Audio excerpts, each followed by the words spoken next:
제12장.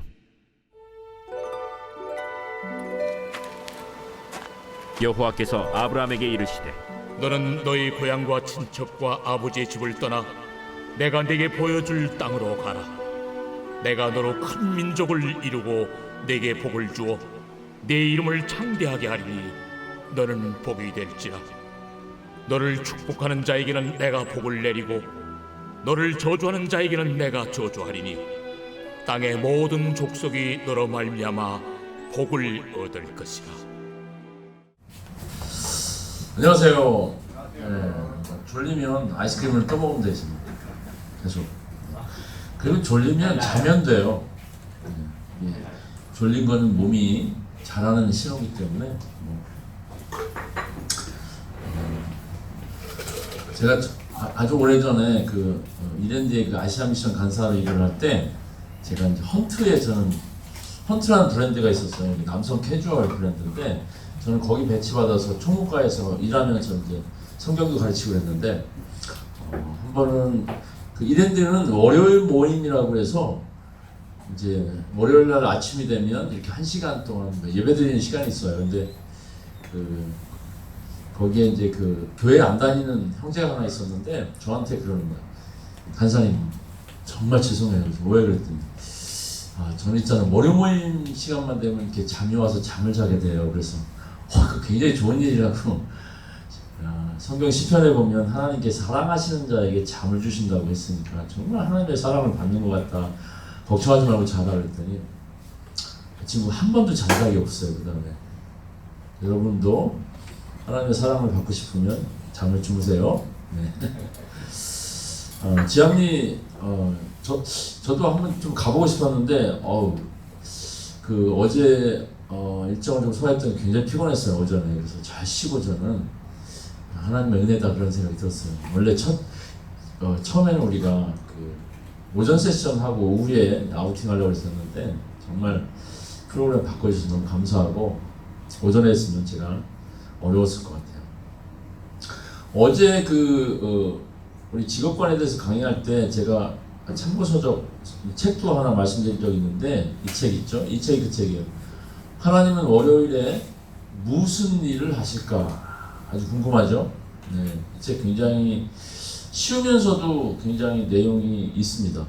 여러분 이 책을 한번 이안 코피라는 분이 썼는데요. 읽어보시고 그 다음에 직장인이라면 다니엘처럼 이 책은 아시아 미션 이랜드에 직장사역 연구소가 있어요. 거기에 원용일 목사님이라고 그 일을 담당하시는 분이 쓴 책인데 다니엘서를 중심으로 해서 우리 현대인들이 직장 생활을 성경적으로 어떻게 할 것인가 하는 그런 책인데 여러분 읽어보시면 좋겠습니다. 제가 어제 저녁에 우리가 성경 읽기와 연구에 대해서 말씀드렸는데 이런 책들이 왜 도움이 되냐면 이런 책들은 성경의 부교재와 같은 거예요. 저는 어떤 책이 좋은 책이라고 생각하냐면 성경을 이해할 수 있게 도와주는 책들이 좋은 책이라고 생각합니다. 사실 이런 내용들도 다 성경에 있어요. 근데 우리가 이렇게 맨정신으로 이렇게 보면 이게 잘 안 보이거든. 그리고 또 이제 성경은 모든 상황들 다 담지 않잖아요. 근데 이런 책들은 이제 우리의 상황이라든가 여러 가지 요소들을 같이 담아주니까 많이 도움이 되죠. 그래서 여러분들이 좀 읽어보면 좋겠습니다. 한 가지 또 책을 많이 읽는 방법 중에 하나는 뭐냐면 책을 집에다 많이 사다 놓는 거예요. 이게 누가 이렇게 책을 추천해주면 일단 사. 여러분 뭐라고 하죠? 이렇게 즉석으로 구입하는 걸 무슨 방법이라고 하죠? 즉석 뭐라고 하는데 용어가 있는데 충동구매. 질리는 거지. 충동구매 중에서 가장 문제가 없고 괜찮은 충동구매가 책 사는 거예요. 책은 거의 후회함이 없고요. 저는 책에 대한 가치를 굉장히 많이 주는 사람인데 예를 들면 이 책은 얼마냐면 11,000원인데 정말 가성비 높은 거예요. 11,000원 내고 이 사람이 수십 년 동안 경험한 것을 11,000원에 얻을 수 있다고 하는 건 정말 가성비 너무너무 높은 거예요. 그래서 하여튼 누가 좋은 책이다 그러면 책 책을 무조건 요즘 인터넷 주문하면 되니까 사놓는 거예요. 그래서 이게 집에다가 이렇게 책을 쌓아놓는 거예요. 그러면서 이렇게 책을 보는 거죠. 그런데 어떤 때 갑자기 막 의욕이 생기는 때가 있어. 어떤 주제에 대해서. 그럼 그때 집중적으로 읽는 거예요. 그리고 자꾸만 책은 읽어야 되겠다는 프레셔를 받아야 읽거든요. 저도 뭐 전에 이제 결혼 초기에 직장 생활하면서 책을 많이 사왔는데 아내가 항상 이렇게 책을 한 바퀴 사오면 지난번에 사온 거 다 읽었냐고 그래서 아니 근데 또 사와 그 계속 사오는 거예요. 그러면 언젠가 읽게 되고 굉장히 그것이 유익합니다. 여러분들이 좀 책을 열심히 읽어보면 좋겠는데요. 오늘 이제 가정에 대한 얘기 두 세션을 할 건데 첫째 세션은 가정이 왜 존재하는가, 두 번째 세션은 가정에서 무엇을 해야 하는가, 이 두 가지를 나눌 거예요. 네. 가정에 대한 얘기는 굉장히 재밌는 얘기죠. 한번 나눠보겠습니다. 여러분들이 가정에 대해서 밑그림을 그리는 그 시초가 어디냐면 여러분들이 경험한 가정이에요. 인간은 가정에서 태어나서 가정에서 죽거든요. 그래서 사실 우리가 가장 왜곡되기도 하고 잘 이해 못하는 게 가정이에요. 여러분 가정이 무엇이라고 생각하세요? 가족? 여러분 원수를 사랑하고 할 때 누가 생각이 나세요? 혹시 가족들이 생각나지 않습니까? 저도 정말 우리 이 가족들 때문에 지금 제가 이렇게 꾸리고 있는 가족들 말고 제가 어렸을 때 태어나서 잘했던 이 가족 있잖아요. 정말 짜증납니다. 지난주에도 우리 조카가 저희 집 근처에 살거든요. 같은 용인시에 살기 때문에. 근데 걔가 서울에 온 지 벌써 몇 년 되고 결혼했는데도 저희 집에 한 번도 방문한 적이 없어요. 그래서 이제 지난주에 아이를 낳았는데 아이를 낳기 전에 제가 아내하고 저쪽에 기흥 쪽에 있는데 그 집에 방문했었는데 그러고 나서 애를 낳고도 또 연락이 없어. 그래서 제가 먼저 전화했어. 애 낳았다고 이제 청주에서 뭐 형하고 형수가 올라왔는데 우리는 전화 한 번 안 하고 그냥 갔어. 형이 저희 집에 와보는 게 한 번이거든요. 제 결혼하고 나서. 놀랍지 않습니까? 그 형제라고 할 수 있는 거예요. 와, 정말 대단한 집안이야. 나는 왜 하나님께서 저를 이런 집안에 태어나게 하셨는지 정말 이해 안 돼요. 그런 거면 저희 집뿐만 아니라 제 아내의 집도 뭐 아주 두 집을 합쳐서 책을 팔면 뭐 막장 드라마 엄청 많이 팔릴 것 같아요. 네, 아주 그 인간사에서 있을 수 있는 모든 일들이 다 생길 것 같아요. 여러분 야곱이 부인이 몇 명이었는지 아시죠? 정부인은 2명이었고 첩이 2명이어서 넷이었는데 제 처의 할아버지가 그런 분이었고 그래서 뭐 형제가 엄청 많습니다. 지금 형제들이 LA 사시고 할아버지 작년에 돌아가셨는데 우리 처갓집도 뭐 장난이 아닙니다. 가정에 대한 그림은 여러분들이 경험한 가정으로 밑그림이 그려지는 거거든요. 그 중에서 특별히 여러분들이 아버지와의 관계가 핵심적입니다. 요즘에 뭐 여러분들이 전에 7포 세대다, 5포 세대다, M포 세대다 그런 데 있어서 결혼을 포기하는 이유는 단지 제가 생각할 때는 취업이 어려워서만은 아닌 것 같아요. 과거에는 결혼이 사실은 우리가 이 사회생활을 하고 생존하는 굉장히 중요한 그런 기회였는데 지금은 이제 특별히 여자들이 경제적인 활동도 하고 그러기 때문에 과거와는 훨씬 더 가정에 덜 매이게 되죠. 옛날 여자들은 무조건 시집을 가는 것이 유일한 생존 방식인데 지금 공부도 했지 경제적인 능력도 있지 그러니까 굳이 이렇게 결혼을 안 해도 근데 그렇게 생각하는 이유 중에 하나는 뭐냐면 그만큼 가정에 대해서 부정적인 생각이 있기 때문이라고 저는 생각합니다. 근데 거기에 결정적인 영향을 미치는 사람이 아버지예요. 그래서 제가 또 책을 하나 가져왔습니다. 아버지. 모든 인간관계의 핵심적인 요소 아버지. 영어로는 The Father Factor라는 것이고 그 Father Factor가 직장 생활에 어떤 영향을 미치는가 하는 것이에요. 그래서 그 직장생활을 어떻게 개선할 것인가 하는 책이 이 책입니다. 뭐 예를 들면 저 같은 경우도 직장생활 할 때 결제 맞는 걸 굉장히 힘들어했어요. 그래서 항상 우리 과장님이 기분이 좋은지 맨날 결제 맡으려면 과장 눈치 보고 그랬는데, 재밌는 거는 다른 직원들은 맨날 가서 이렇게 깨지면서도 결제 받으러 잘 가는 거예요. 근데 저는 많이 안 깨졌는데도 결제 받는 걸 굉장히 힘들어했어요. 왜 그럴까 생각해 보면 저는 아버지한테 격려받아 본 적이 없어요. 그렇게 안 보이죠? 저는 정말 거의 격려받은 적이 없어요. 그리고 맨날 지적만 받았기 때문에 하여튼 혼날까봐 맨날 그걸 조심하는 거죠. 자, 제가 오늘 그래 말씀드리죠. 이 책에서는 뭐냐면 아버지의 타입을 5가지 타입으로 나눕니다. 그래서 그 타입에서 어떤 가정의 분위기가 형성되고 그것이 그 자녀들에게 어떤 영향을 미쳐서 직장 생활과 결혼 생활 뭐 모든 부분에 있어서 영향을 어떻게 미치는가, 그리고 그것을 어떻게 극복할 수 있을까, 그런 책입니다. 우선 성취 지향형이 있어요. 뭐 예를 들면 이런 분들이 이렇게 만날 때마다 요즘 공부 잘하니? 이번 성적 잘 나왔니? 뭐 이렇게 묻는 사람 있잖아요. 그래서 뭐 항상 결과에 대해서 묻는 사람들이에요. 이거 굉장히 위험한 거예요. 제가 대안학교 성경을 가르치는데 거기에 어떤 한 아이가 있었는데 걔는 이게 여기 그 의욕 제로야. 거의 식물인간 같아. 근데 왜 그럴까 이렇게 보니까 그 아버지가 이런 스타일이에요. 그 집에 2 아들이 있는데 둘째는 그 아버지가 굉장히 액티브한 사람인데 그 둘째는 어린애인데도 이게 뭐 카레이싱 이런 거를 굉장히 잘하는데 그 굉장히 자랑하는 거예요. 아이들은 뭐 때문에 의욕이 있냐면 부모를 기쁘게 해주는 거에 의욕이 있어요. 이게 하나님께서 사람을 지으신 아주 핵심적인 원리인데, 사실은 우리도 정상적인 인간이라면 모든 에너지가 하나님을 기쁘시게 하는 데 있어야 되는 거예요. 왜냐하면 하나님은 아버지이기 때문에.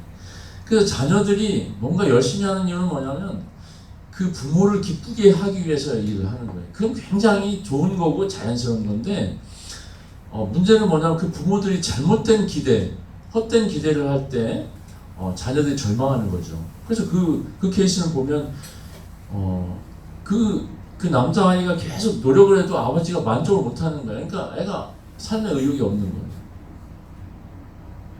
그러니까 자기에 대해서 굉장히 무가치하다고 여기죠. 자, 또 볼게요. 시한폭탄형이에요. 언제 화낼지 몰라. 저도 약간 저희 아버지가 이런 스타일이어서 저는 큰 소리 치는 사람은 굉장히 힘들어합니다. 큰 소리가 나면 가슴이 두근두근해요. 하도 어렸을 때부터 이 큰 소리, 갑자기 뭐 상을 뒤엎는다든가 막 그래가지고 그런 거 너무 이렇게 그런 일이 발생하면 저한테는 이렇게 영어로 말하면 스탑된다고 하죠. 이렇게 아까 컴퓨터가 이렇게 작동을 못하는 것처럼 그렇게 되거든요. 늘 불안하죠. 근데 재밌는 건 이런 사람들이 뭐가 발전하냐면 사람들의 심리를 읽는 게 발달한다고 합니다. 너무 불안하니까 지금 엄마 아빠가 지금 아빠가 화가 나, 언제 화를 낼 것인가 이렇게 굉장히 그거에도 관심이 많아요. 눈치가 빠르죠. 이런 사람들이 심리가 많이 발달할 수 있어요. 재밌는 건 뭐냐면 심리 상담가들이 대부분 이런 경험을 경험한 사람들이 많아요. 그래서 이해를 잘하죠. 수동형이 있어요. 아버지가 굉장히, 여러분 우리가 가정에서 그 아빠들이 엄마 일을 잘 도와주고 엄마 말 잘 들어주는 건 굉장히 중요한 건데 그것하고 이 수동형은 달라요. 수동형은 뭐냐면 가정에서 능동적이지 않는 거예요. 항상 그 가정에서 그 엄마가 주도권을 쥐고 모든 것을 운행하는 거, 이게 굉장히 위험해요. 제가 전에 우즈벡에서 당했는데 그 부인 선교사가 공황장애인 케이스가 있어서 제가 만나서 이걸 치료했는데, 그 집도 보면은 뭐냐면 그 남편은 굉장히 좀 수동적이고 부인은 굉장히 적극적이어서 부인이 모든 걸 다 하는 거예요. 근데 부인이 너무 많은 걸 하다 보니까 나중에 이게 이제 그 번아웃 되는 거죠. 공황장애 걸리는 거예요. 그래서 제가 이제 그 방법을 가르쳐줘서 해결했는데, 이런 경우 집에 아버지가 계시지만 굉장히 수동적인 분들, 이런 분들은 특히 이제 형제들 같은 경우는 결혼하면 자기가 뭐 해야 될지 잘 몰라. 그렇게 되는 거죠. 또 부재형이 있어요. 특히 자기가 사춘기 때 아버지가 집에 없는 케이스는 이런 케이스입니다. 어떤 케이스를 보면은 아버지가 선원이어서 1년에 뭐 한 번 집에 오거나, 아니면 뭐 사우디 이런 데 중동에 근로자를 갔다든가 이런 경우. 아버지 없이 큰다는 굉장히 어려운 일이죠. 새로 말하면 날개 하나로 나는 거 비슷한데, 근데 아버지가 집에 있어도 없는 것처럼 느껴지는 분들이 있죠. 전혀 아이들에 대해서 관심도 없고 이런. 그랬을 때 느껴지는 거. 마지막으로 우리의 이상형, 배려 멘토형이 있는데, 제가 볼 때 이런 분들은 거의 뭐 1%나 될까? 거의 없지 않겠나 싶습니다. 자녀들 배려해 주는 것, 특히 한국 문화에서는 정말 어려운 거죠.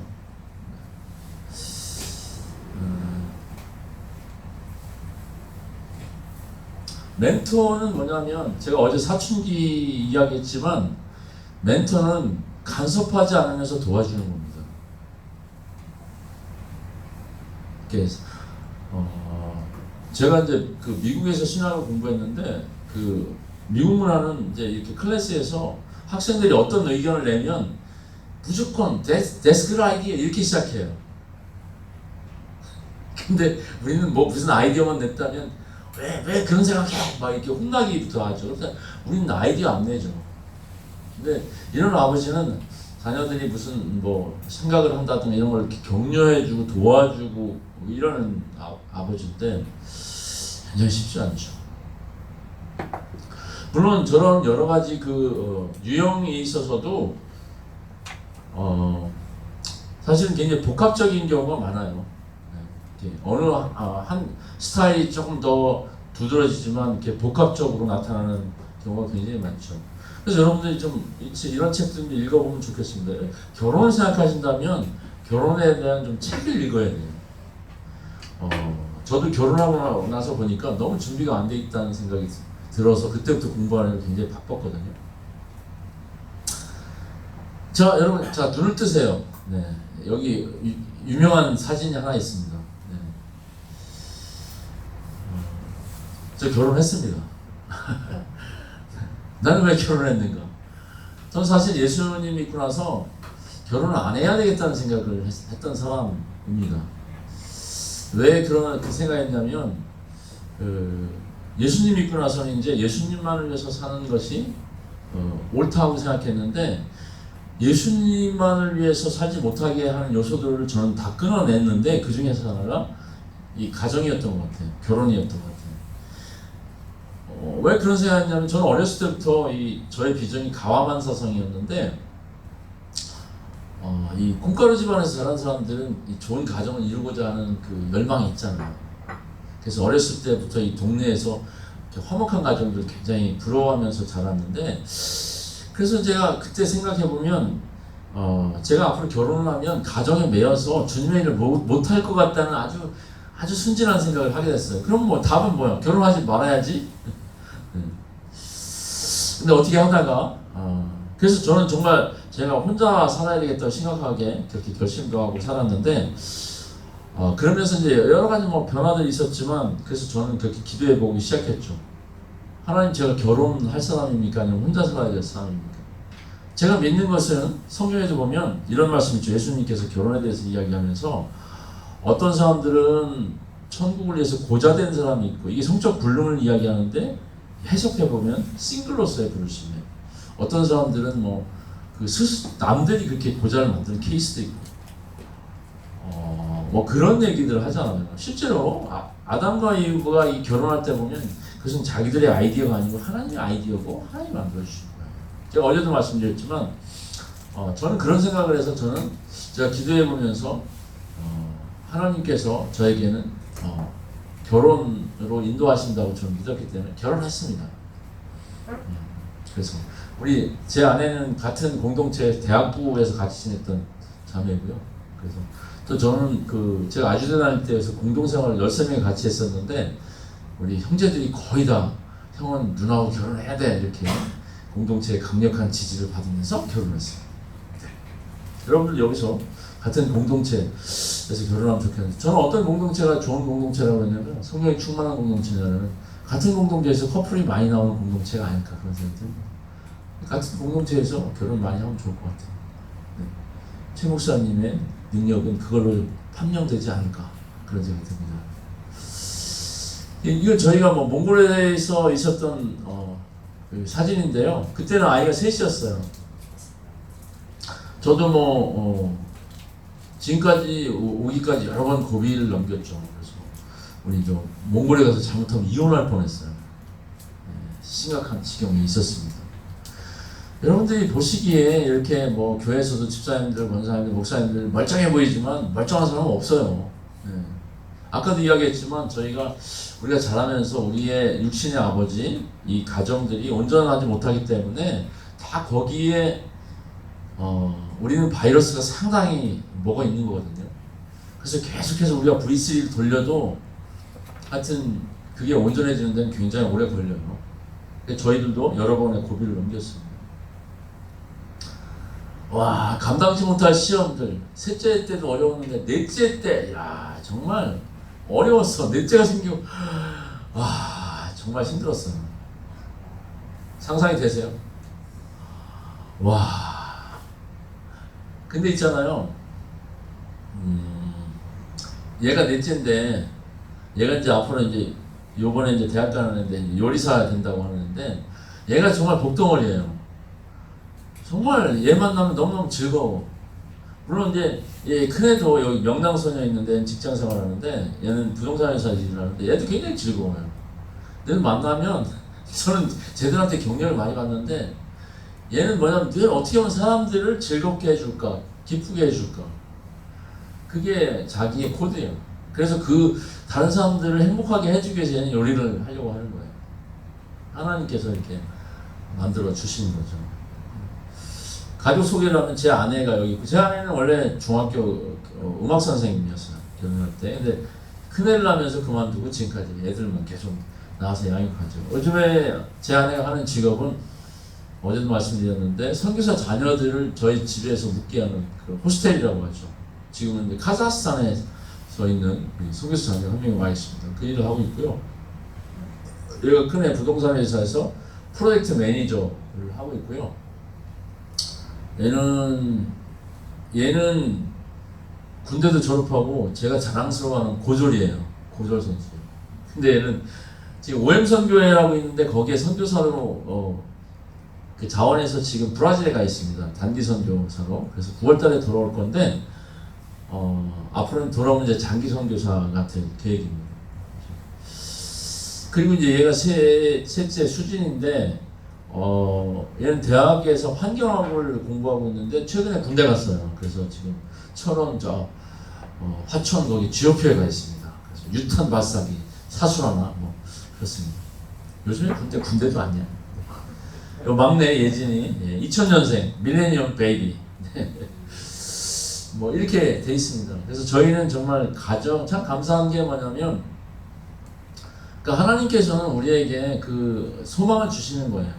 제가 아까 가와만 사성 얘기했지만 나중에 생각해 보면 그게 하나님께서 주신 마음인 것 같고 또 그런 저의 소망을 하나님께서 응답해 주셔서 아주 좋은 가정을 이루고 있습니다. 늘 저희들은 가족들이 만나면 즐겁고 그렇습니다. 여러분들도 가족들이 즐겁죠? 화목하죠? 오케이. 그래. 나도 그래 힘들어.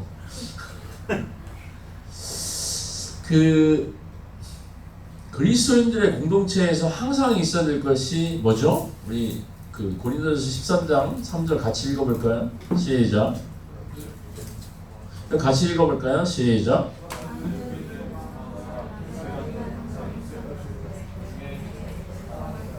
네, 우리 그리스도인 공동체들은 뭘 하든지 간에 우리 그리스도인들은 이 세 가지가 있어야 됩니다. 우리 사실은 사랑의 공동체고 하나님의 사랑 때문에 부르심을 받았고 그 사랑 안에서 사는데 근데 뭔가 이 소망은 우리로 하여금 움직이게 하는 거예요. 예를 들면 여러분들이 오늘 여기에 있는 이유도 뭔가 소망이 있기 때문에 그래요. 여기 없는 사람은 소망이 없다는 게 아니라 오늘 출근하러 갔지. 어제는 왔다가 오늘 선수 교체도 좀 된 것 같아요. 그죠? 네. 여러분들 뭔가 소망이 있어요. 근데 소망은 어디에 근거하냐면 믿음에 근거해요. 어떤 사람들은 헛된 소망을 가져요. 그러면 헛된 사랑, 헛된 가정이 만들어지는 거죠. 그래서 우리가 가정에 대해서 무엇을 믿고 있는가가 매우 중요합니다. 근데 아까도 말씀드린 것처럼 근데 가정에 대해서 헛된 믿음을 갖는 게 굉장히 많아요. 저희 어머님이 뭐 지금은 예수 믿고 좀 그러시는데 저한테 항상 그 걸려 넘어지게 했던 얘기가 뭐냐면 제가 뭐 교회 얘기하고 예수 얘기하면 맨날 하는 얘기가 뭐냐면 피는 물보다 진한겨 뭐 그런 얘기. 이 굉장히 그 세속적인 믿음이거든요. 뭐냐면 네가 뭐 교회 아무리 얘기해도 가족들이 최고야. 너 그거는 진리가 아니에요. 피가 물보다 진한 건 사실이죠. 근데 어떤 피냐가 중요하지. 네.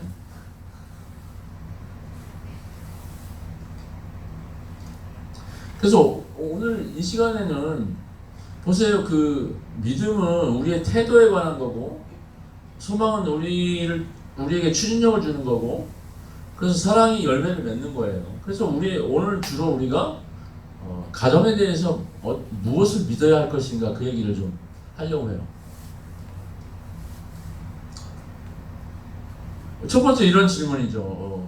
많은 사람들이 결혼하는 이유 중에 이 핵심적인 이유가 행복을 위해서 결혼한다는 얘기를 많이 해요. 그런 얘기 많이 들었죠.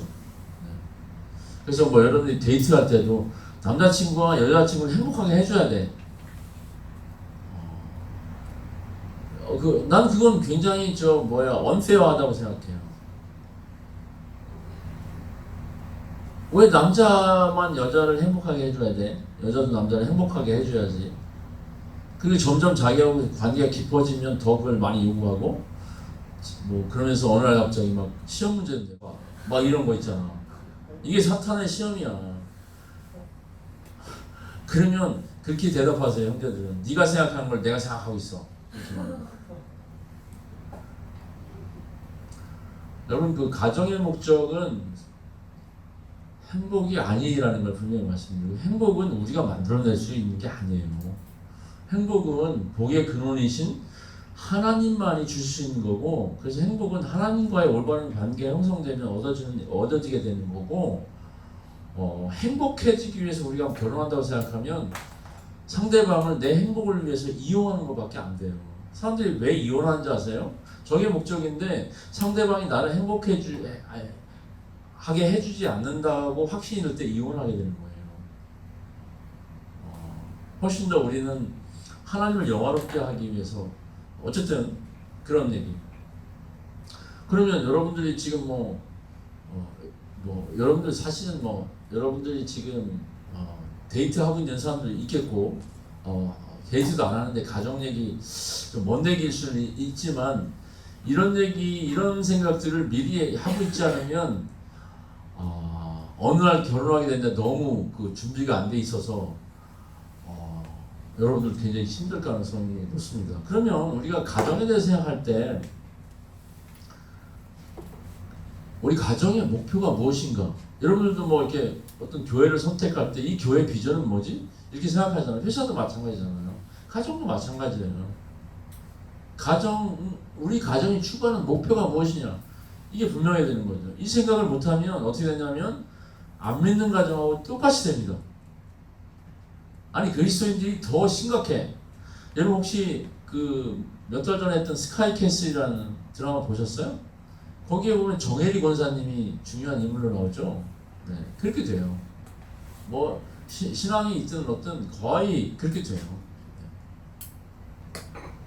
그래서 우리는 가정에 어떤 목표를 가져야 하는가? 하나님은 우리가 가정을 이루게 하시면 어떤 목표를 갖기 원하시는가 하는 생각들을 해봐야 되는 거예요. 또 믿는 사람들의 가정은 안 믿는 사람들과 무엇이 달라야 하는가 하는 것이 이게 달라야 되는 거죠. 믿는 사람들이 일어나는 건데 달라야 되는 거죠. 뭐가 다를까?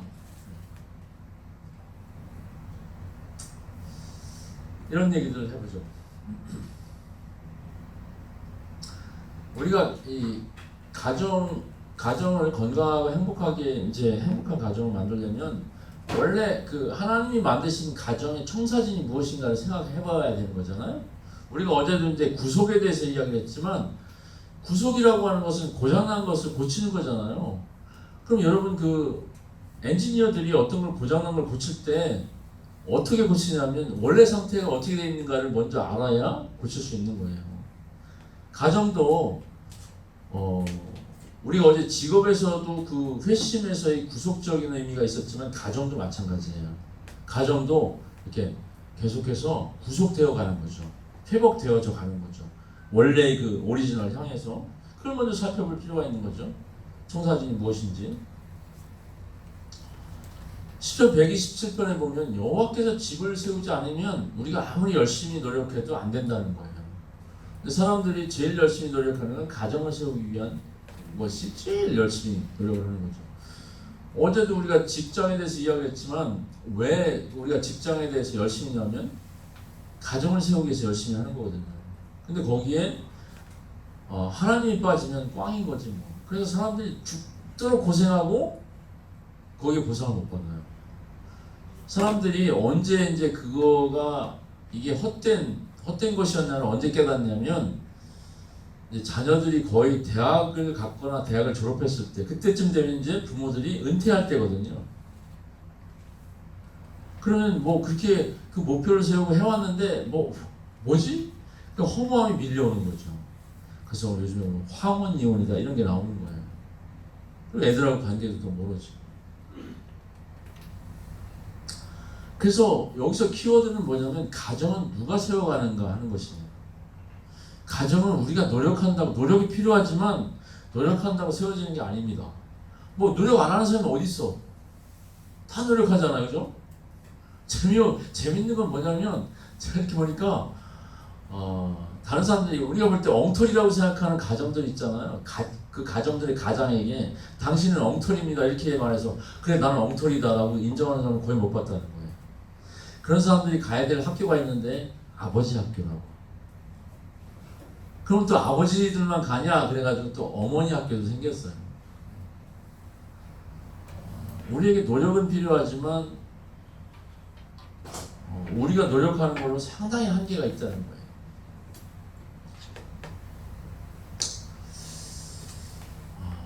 또 생각해봐야 되는 게 뭐냐면 가정이 누구를 위해서 세워지는가, 또 가정이 누구를 위해서 존재하는가 하는 것이에요.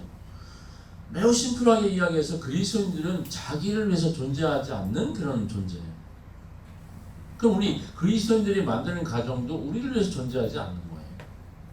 여러분 한사랑교회는 한사랑교회 멤버들을 위해서 존재하는 게 아니에요. 한사랑교회는 여러분들이 한사랑교회 멤버인데 여러분들에게 종교적인 서비스를 제공하려고 존재하는 그런 데가 아닙니다. 물론 그런 것들이 필요해요.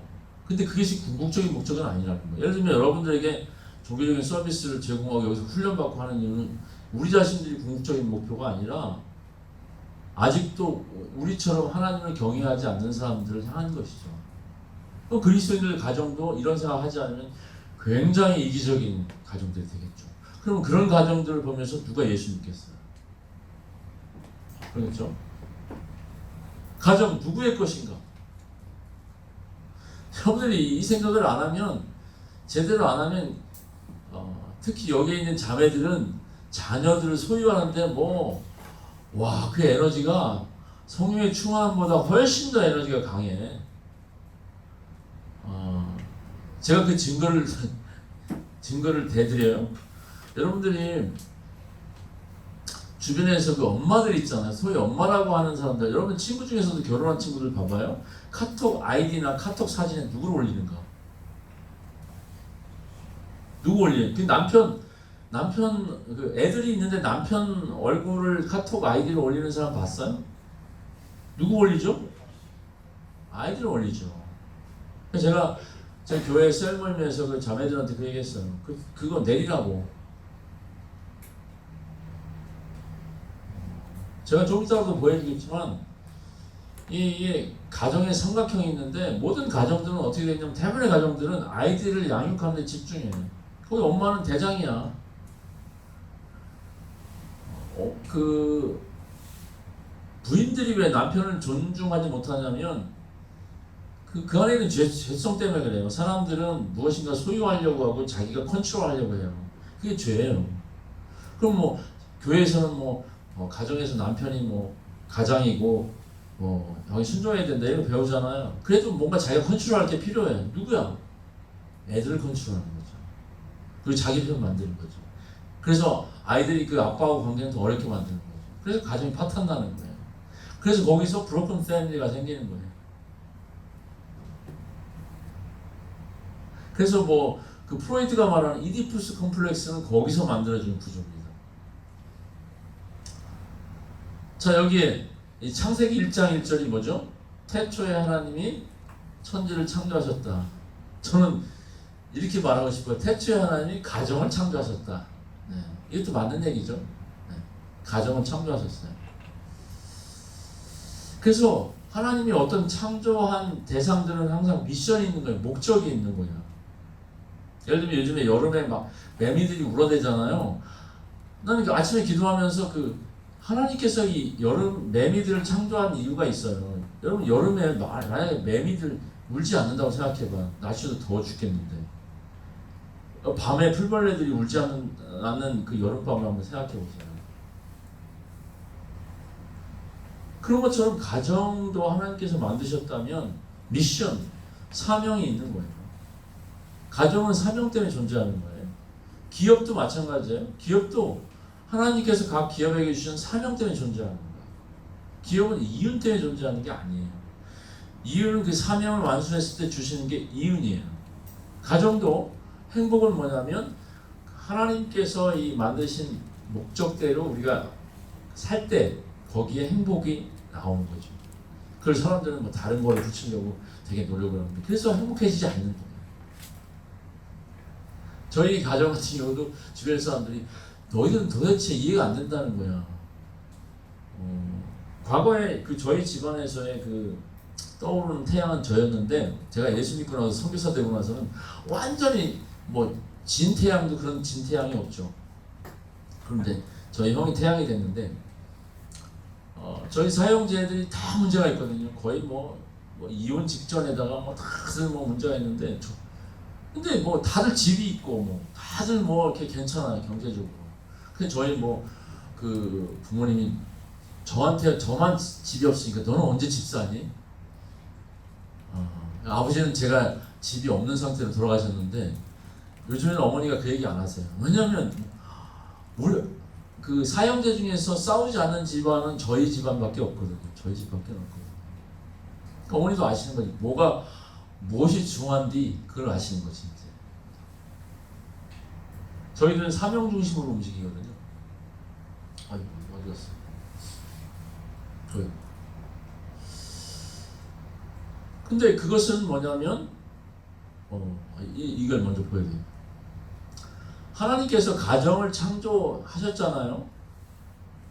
그래서 이 가정이 미션을 주셨는데 이게 이제 우리가 자동차 엔진이라고 생각하면 자동차의 엔진과 트랜스미션과 바퀴라고 생각한다면 가정을 돌아가게 하는 것은 하나님께서 이 가정을 창조하셨고 가정을 하나님께서 운영하신다는 거예요. 그래서 아까 시편에 보면 여호와께서 집을 세우셔야 한다 그 얘기죠. 그렇게 할 때 이제 가정이 제 역할을 하는데 여기서 트랜스미션은 뭐냐면 이 가정이 하나님과의 어떤 관계가 있는가 하는 것입니다. 어제 우리가 사명도 얘기했지만 사명은 개인 단위에서도 있는 것이기도 하지만 이 가정 단위에서도 있는 거예요. 대표적으로 오늘도 나누겠지만 아브라함 가정의 미션, 또 노아 가정의 미션. 노아도 8명이었죠. 노아와 노아의 부인 그리고 세 아들과 세 며느리 8명이서 노아의 방주를 지은 거잖아요. 그 미션이 있는 거죠.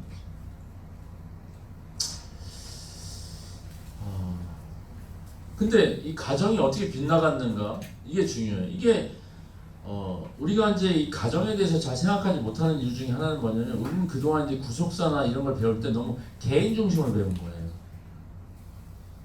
구속사는 개인에게도 그 포함하는 것이지만 우선 가정 안에서 일어나는 일입니다. 에덴 동산에서 반역은 가정 안에서 일어나는 일이에요. 뭐 가인과 아벨이 뭐 죽이고 그런 거 가정 안에서 일어나는 일이에요. 청사진이 어떻게 빗나갔는가? 자, 제가 조금 전에 이야기한 재밌는 그림을 보여드리죠. A타입, B타입이 있는데 왼쪽 그림은 삼각형이고 오른쪽 T자형이잖아요. 근데 이 그림을 이제 제가 좀 설명해드리면 이 가정의 특징, 이게 설명할 필요가 없겠구나. 설명하는 것보다 여러분들이 이 가정의 특징을 한번 이 숨은 그림 찾기처럼 한번 찾아보세요. 어떤 특징이 있어요?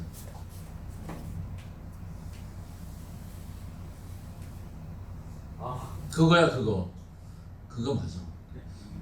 뭔데? 제가 생각한 이거예요. 지금 그리고 있는 거야? 네. 오케이, 그려봐. 나. 이 역학관계야. 자, 여기서 보세요. 힌트는 뭐냐면 이쪽 관계에서 가장 굵은 게 서로의 관계의 깊이야. 어디죠? 여기가 제일 굵죠? 이거 뭐냐면 이 가정은 자녀들의 교육, 양육이 미션이야.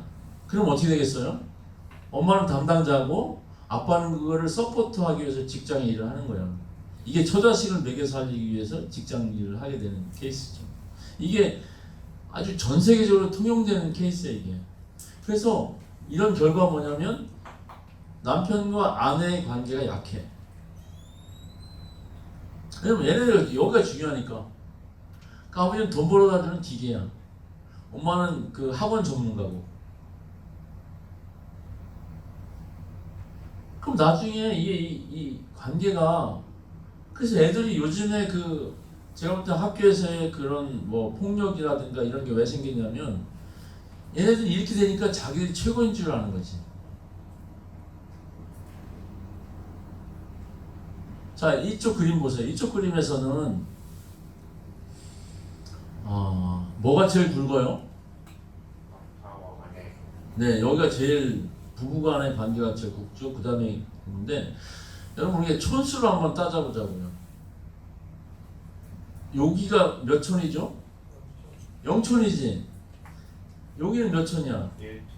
그럼 어디가 굵어야 돼? 0촌이 굵어야 되는 거잖아. 이게 정상인 거예요. 이게 성경적인 거예요. 하나님이 가정을 이런 구조로 만드셨어요. 근데 여기서는 이게 0촌이야. 여기가 0촌, 1촌, 2촌 이렇게 되는 거죠. 제가 식당에 가서도 이 젊은 부부들 이렇게 아이들하고 식사를 많이 관찰해 보면 거의 남편들은 자기 밥만 먹어요. 거의 특별한 케이스가 아니고는 정말 밥맛이 없어 정말. 여러분들이 정신 차리지 않으면 다 이렇게 돼요. 이게 세상 사람들이 가는 길로 가게 됩니다. 이렇게 되려면 뭐냐면 가장 중요한 건 뭐냐면 남편과 아내의 연합이 굉장히 중요한 거예요.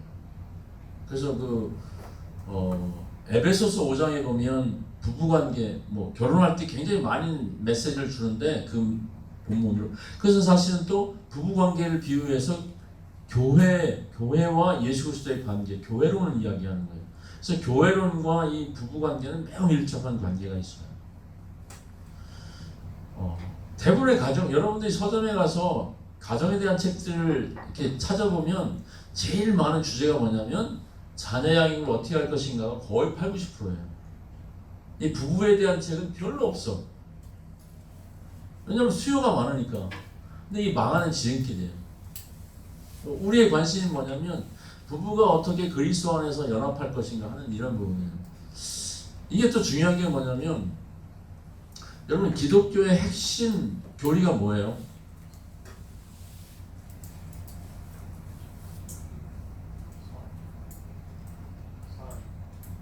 뭐라고?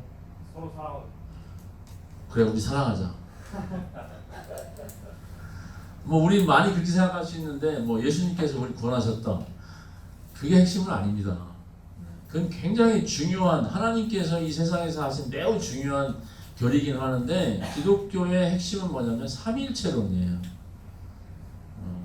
신학은 하나님은 어떤 분인가가 신학인데 거기서부터 모든 게 시작되는데, 삼위일체론은 우리가 이제 믿는데 이건 이해하기 거의 불가능한 거예요. 근데 삼위일체론에 가장 접근할 수 있는 게 있는데 뭐 이위일체론이야. 둘이 연합해서 한 몸이 될지라. 그래서 제가 생각할 때는 이 우리가 교회에 대해서 이해하는 거 아니면 하나님에 대해서 이해하는 거는 이 부부가 얼마나 연합하냐, 이 친밀도에 비례해서 이해하지 않을까, 그런 생각을 합니다. 그림들이 그려지시죠? 그래서 저는 여기다 이름을 붙였는데 여기 생존형이야. 서바이벌. 여기는 사명형이에요. 우리 그리스도인들이 이 사명형을 살아야 되는 거죠.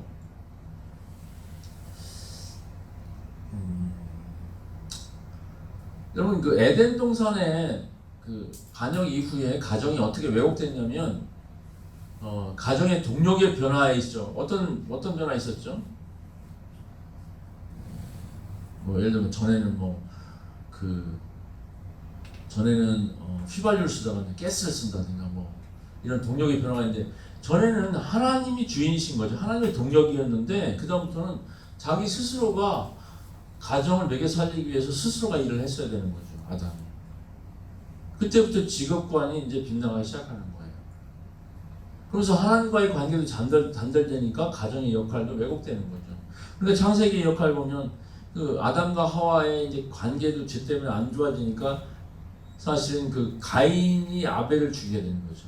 근데 재밌는 건 뭐냐면 가인이 아벨을 죽일 정도가 돼도 부모가 그거에 대해서 아무런 간섭도 안 한다는 거예요. 감이 없다는 거예요. 이게 이제 왜곡되는 거죠. 그 다음에 여러분, 홍수 심판이 나오는데, 홍수 심판이 나오면서 창세기 6장에 보면 하나님께서 이 죄가 세상에 관영했다라고 나오면서 그 다음에 홍수 심판이 나오는데, 그 전에 나오는 얘기가 뭐냐면 하나님의 아들과 사람의 딸의 관계에 나오죠. 하나님의 아들들이 사람의 딸들을 좋아해가지고 마음에 드는 여자들을 자기 아내로 삼는 거예요. 결혼 관계가 왜곡되는 거죠. 그러면서 사람을 자기 소유로 만드는 거예요. 마음에 드는 여자들. 그러면서 하나님께서 뭐라고 말씀하시냐면, 내가 이후로는 사람과 함께 하지 않을 것이다. 하나님의 신이 사람과 함께 하지 않을 것이다. 이는 사람이 육체가 됩니다. 사람이 하나님의 영으로 창조된 그런 존재인데 더 이상 그런 타락으로 인해서 그렇게 안 되고 이제 사람들을 이제 소유하기 시작하는 거예요. 여러분, 가정들 이렇게 모습들 보세요. 가정들이 어떤가. 그러고 나서 하나님께서 이 죄악이 세상에 관영해졌다. 그리고 홍수 심판이 오는 거예요. 그래서 이 타락과 홍수 심판에 있어서 이 결혼과는 매우 밀접한 관계가 있습니다.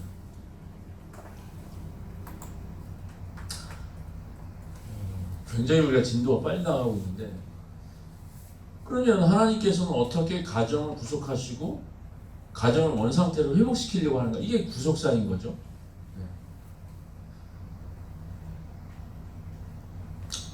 여러분, 이게 이제 이 그림 아시죠? 천지창조에서 하나님이 이제 아담에게 그 생기를 불어넣는 그런 얘기인데, 이 말씀을 한번 같이 읽어볼까요? 이 말씀을 시작.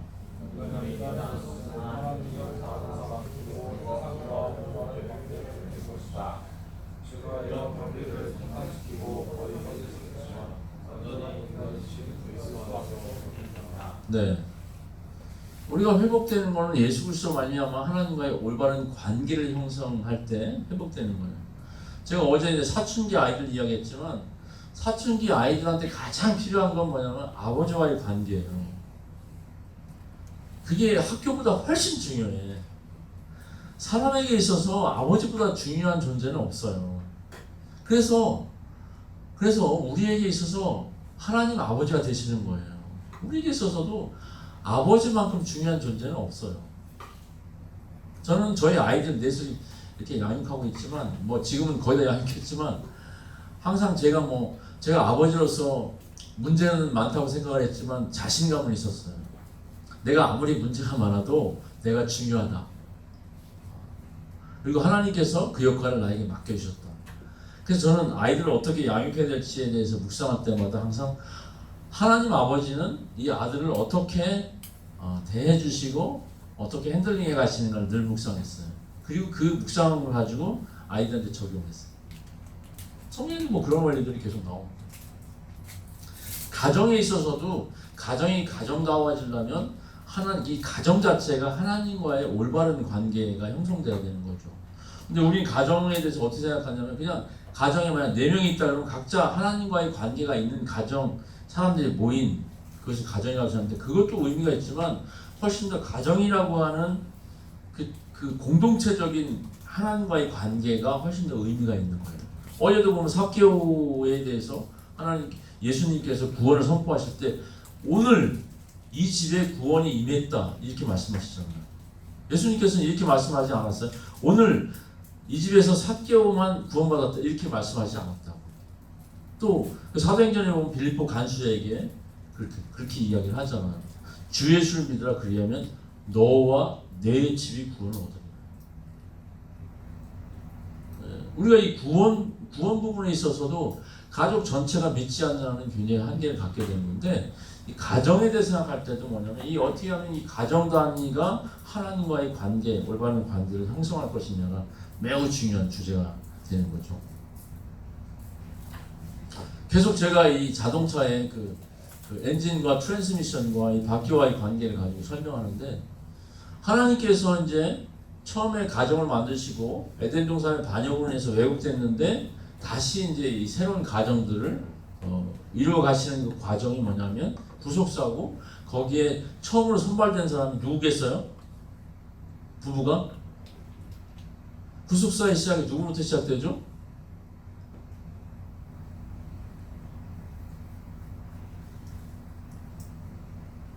오늘 저녁은 금식하겠습니다. 야 심하다. 정말 심하다. 주님께서 슬퍼하시겠네. 아니 주님이 슬퍼하실 일인가? 아브라함이 슬퍼하겠네. 누구부터 시작하죠?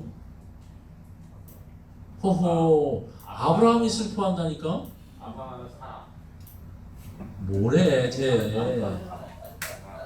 구속사는 아브라함부터 시작하는 거잖아요. 이래서 구원 받겠어요 여러분? 내가 오늘 그 주님께 내가 강력히 이야기할 거야. 여기 주님 저기 수원에 한산학교라고 있는데요. 거기 청년들인데 걔네들 조심하세요. 걔네들 주님 믿는다고 하는데 좀 수상해요 제가 볼 때. 구속사는 아브라함부터 시작하는 거잖아요. 어쩌 이거. 어쨌든 근데 하나님께서 그 아브라함만 부르신 게 아니라 아브라함과 사례 두 사람을 부른 거예요 사실. 그래서 이 아브라함 스토리는 아브라함과 사례 계속 두 사람과의 그 관계를 이야기하는 거죠. 그래서 하나님께서는 이 하나님과의 관계를 회복하게 하면서 그 부부가 그래서 이 아브라함 부부의 스토리는 아브라함 부부가 어떻게 하나님을 제대로 신뢰하는가 하는 그 과정이죠.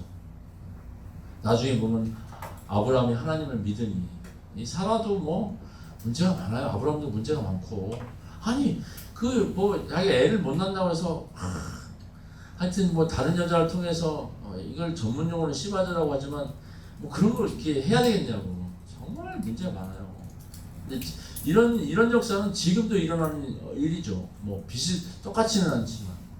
그래서 하나님께서는 그런 관계를 회복시키시면서 가정의 역할, 사명을 다시 회복시키는 거죠.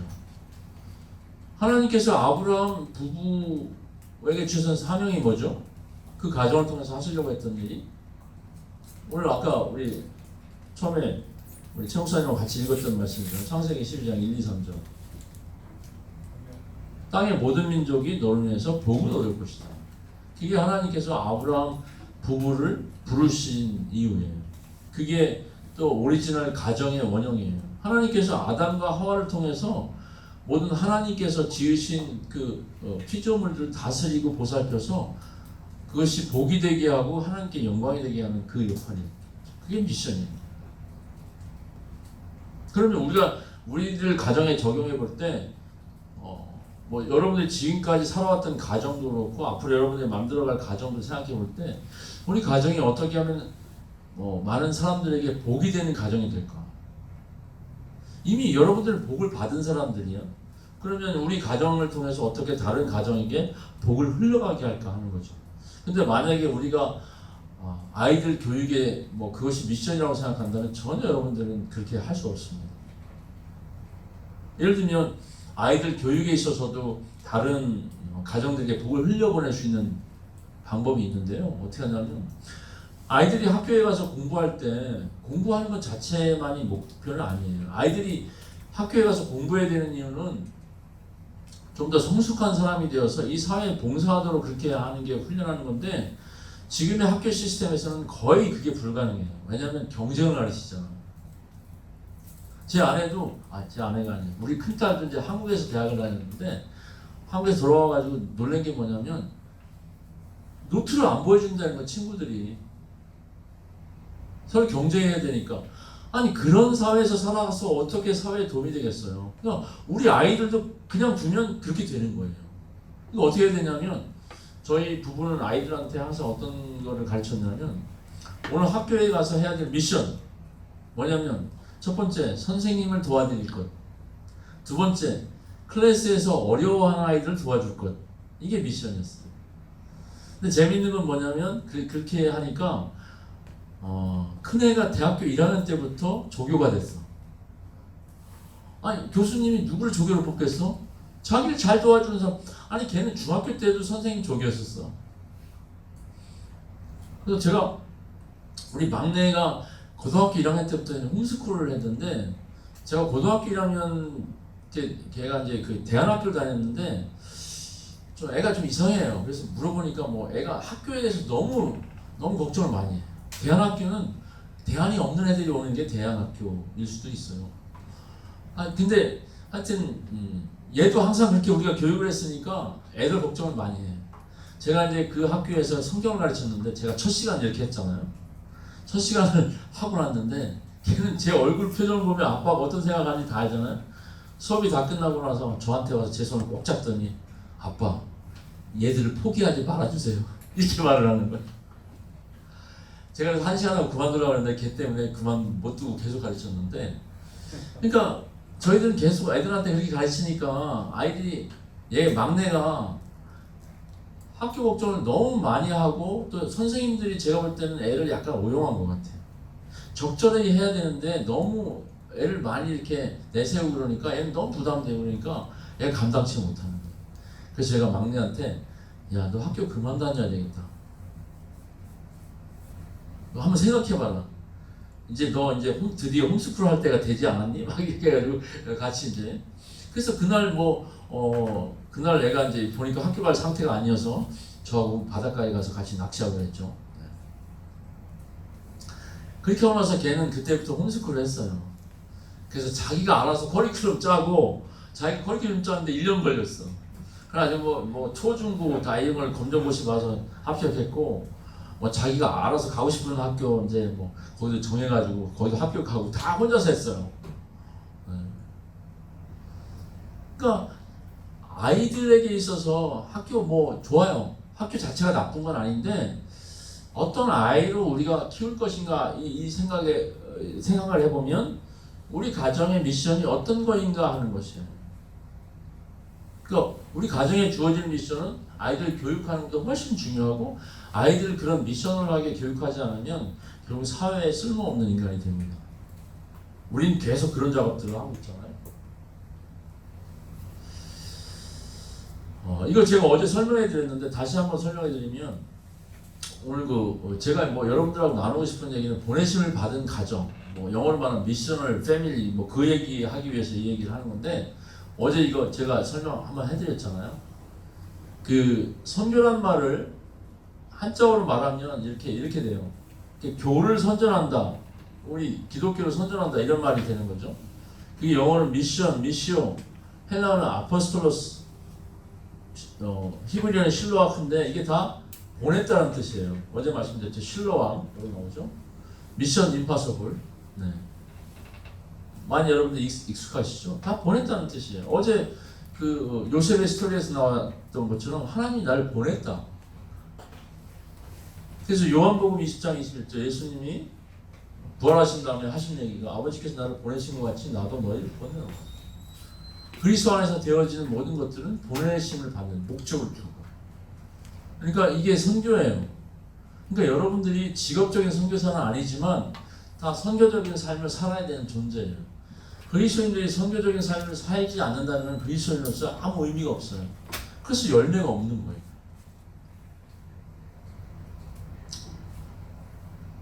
이 보내심은 그 하나님의 주권, 예수 그리스도의 주권하고도 상관이 있는 건데 어디로 보내시는가 하면 하나님께서 우리를 가정으로 보내시고 직장으로 보내시고 학교로 보내시고 이웃으로 보내시고 이 교회로 보내시는 거예요. 이게 예수 그리스도의 주권이죠. 그래서 우리가 예수 그리스도를 주로 믿는다고 하는 것은 삶의 모든 분야에 있어서 주님으로 인정하는 거예요. 여러분들이 만약에 이제 뭐 남자친구가 생겼다, 여자친구가 생겼다 그랬을 때 여러분들이 그 촉은 뭐냐면 안테나는 이 형제 아니면 이 자매를 주님께서 나에게 보내시는가 거기에 촉이 있어야 되는 거예요. 만약에 좀 이렇게 교제해봤는데 아니라고 하면 주 안에서 헤어져. 그건 잘못된 게 아니에요. 헤어짐은 실패도 아니고 잘못된 도 아니에요. 우리가 교제한다고 하는 것은 어떤 의미냐면 하나님께서 정말 나의 배우자로 보내시는 사람인가 아닌가를 확인해보는 과정이 저는 교제 기간이라고 생각합니다. 그러니까 제가 미국에서 성경학교 다닐 때 거기 한인 학생회를 좀 지도했는데 그게 뭐 제가 뭐라고 얘기했냐면 앞으로 여기서 사귈 사람들은 나한테 신고해. 아니 자기들이 저한테 자기들 지도해달라고 얘기를 했거든요. 나한테 신고해. 그러면 내가 관리해줄게. 여러분들 청년부에서 교제를 잘 하시려면 교제 벌써 낌새가 있다면 최 목사한테 신고를 해야 돼요. 이 허가제는 아니지만 신고제. 이게 굉장히 유익해. 그게 신고를 해놔야 여러분들이 어려울 때 도움을 많이 받게 돼. 나중에 문제 생겼을 때 리포트를 하면 늦어요. 그럼 최 목사님이 헤어져 그럴 거야. 그리고 뭐 정말 그렇게 이렇게 저를 사귀어 봤는데 벌써 지도자들은 딱 보면 알아요. 네? 도사들은 괜히 도사가 아니야. 너희들은 지금 어렵지만 이걸 잘 견디면 인내하면 극복할 수 있다.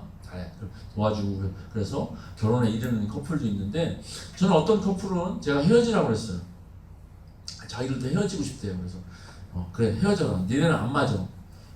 너무 둘이 브로큰 패밀리 자라서 너무 힘들어. 그리고 나서 그 모임에서 제가 얘기를 했어요. 자 얘네들 오늘부터 헤어졌으니까 사귀고 싶은 사람 또 사겨. 너무했나? 여러분 제발 공동체에서 사귀다가 헤어졌다고 해서 공동체를 떠나지 마세요. 여러분들이 잘못이 아니에요. 그리고 서로 축복해 주는 거야. 하나님이 나에게 보내신 짝이 아닌데 그게 하나님의 순종하는 거지. 근데 저도 이제 청년대학교 때 있을 때 보면 서로 사귀다가 헤어지면 뭐 교회를 옮긴다든가 왜 옮겨? 우리 죄를 지은 것도 아닌데. 동의하시죠? 응? 마음 놓고 사겨. 최 목사님 어디 갔지?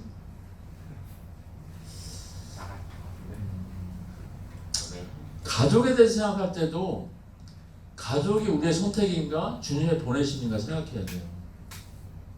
이게 굉장히 중요한 주제예요. 여러분들도 여러분들의 가족을 여러분들이 선택한 게 아니죠? 만약에 우리가 우리 마음대로 선택한다고 생각하면 어떤 게 있냐면 우리 마음대로 버릴 수도 있는 거예요. 그래서 가족은 버릴 수 있는 게 아니야. 우리가 선택한 게 아니기 때문에. 그래서 예수님 뭐라고 말씀하셨냐면 결혼에 대해서 얘기하시면서 하나님이 짝지어 준 것을 사람이 나누지 못할지라. 그래서 결혼은 굉장히 우리의 믿음이 굉장히 많이 필요한 부분이에요. 믿음으로 하는 거예요. 이거는 우리의 선택이 아니고 사실은 하나님께서 보내시는 거에 우리가 순종할 뿐이야. 그래서 이런 거를 할 수 있죠. 주님께 뭐 이렇게 이런 기도를 해볼 수 있죠. 주님, 제가 저 자매를 기다릴까요? 아니면 다른 자매를 기다릴까요? 뭐 이렇게 아니면 자매들, 주님, 제가 저 형제를 기다려야 하오리까? 아니면 내가 다른 사람을 기다려야 하오리까? 그렇게 기도해도 좋을 것 같아요. 결혼은 주님의 보내심이에요. 거기 엄청난 하나님의 선하신 뜻이 있다는 거예요. 그리고 또 여러분들이 지금 이제 가정에서 생각해야 되는 게 뭐냐면, 그게 이제 그 결혼할 준비를 하는 건데, 정말 여러분들의 가정의 주인이 주님이시라고 믿는가? 우리가 자녀들이 부모에게 순종해야 되는 이유는 뭐냐면, 우리 가정의 주인이 예수 그리스도라고 믿기 때문에 그렇습니다. 그 아버지 아니면 어머니 아니면 형제가 힘들 수는 있어요. 그렇지만 그 우리의 연약함 때문에 그런 가정의 그 모습이 있지만, 우리는 서로 이제 순종해야 되고 사랑하는 가정이 돼야 되는 거예요. 그게 여러분들이 결혼할 준비를 해가는 거예요. 네. 직장 얘기는 어제 했으니까. 아이들 유치원, 학교에서. 여러분, 이 그림이 저는 굉장히 중요하게 여기는 그림인데, 거의 이제 뭐 아이가 정리돼 가는데, 이거 보세요. 세 가지 그림이 있는데요. 이쪽 그림은 가정과 미션이 상관이 없는 거예요. 따로따로는 미션이고 가정은 가정이에요. 뭐 하나님 나라는 전혀 생각 안 하고 그냥 가족끼리 행복하게 살면 되지, 이렇게 생각하는 사람들. 이런 사람들을 이제 우리가 이제 그 예수 그리스도를 모르는 자들은 이렇게 살죠. 근데 문제는 예수님을 주로 믿는다고 하는 사람들 중에서 이렇게 사는 사람들이 있어요. 정말 이건 아니죠. 그래도 이제 조금 나은 가정이 있어. 이거는 뭐냐면, 자기들 가정생활 하면서 거기서 뭐 선교헌금도 내고 뭐 단기 선교도 좀 다녀오고 이런 가정인데, 이것도 뭐 이거는 이런 가정은 이런 가정보다 좀 나아요. 근데 이런 가정은 이 가족이라고 하는 그 공동체의 일부가 선교라고 생각하는 거예요. 그 다른 부분은 뭐냐면 자기들 마음대로 사는 거죠. 이게 문제예요. 기능적인 선교를 생각하는 거예요. 이런 가정을 Family for Mission이라고 합니다. 마지막, 뭐 아까 그 아버지 형태 중에서 뭐 배려하고 멘토하는 그런 아버지처럼, 이런 가정이 더 거룩하게 성장한다는 건 뭐냐면, 우리가 처음에는 이렇게 시작했을지라도 이렇게 가서 결국 이렇게 되는 거죠. 점점 우리 가정이 존재하는 목적과 그 목적에 합당하게 살게 하기 위해서 사실은 미셔널한 개념을 사는 거죠. 그걸 위해서 아이들이 뭐 학교도 보내고, 또 부모들이 직장 생활을 하고 가정을 영위하는 거죠. 이해가 되세요? 이 그림이 잘 이해된다면 제가 제자로 삼을 수 있습니다. 여러분들이 갑자기 뭐 전체가 이해가 되지는 않을지언정, 근데 이게 개인으로 봐서도 이렇게 적용되는 건데, 뭐 개인으로 봐서도 뭐 이게 개인이라고 생각한다면 미션과 상관없이 사는 사람이 있고, 약간은 뭐 단기 선교 다니고 성경공부 하는 정도 되고, 가정이나 아니면 직장에서 자기가 보내심을 받은 자라고 믿고 사는 이런 개인들, 이게 가정 단위로 보면 이렇게 말할 수 있는 거죠. 이게 우리 또 개인의 신앙의 성숙 과정입니다.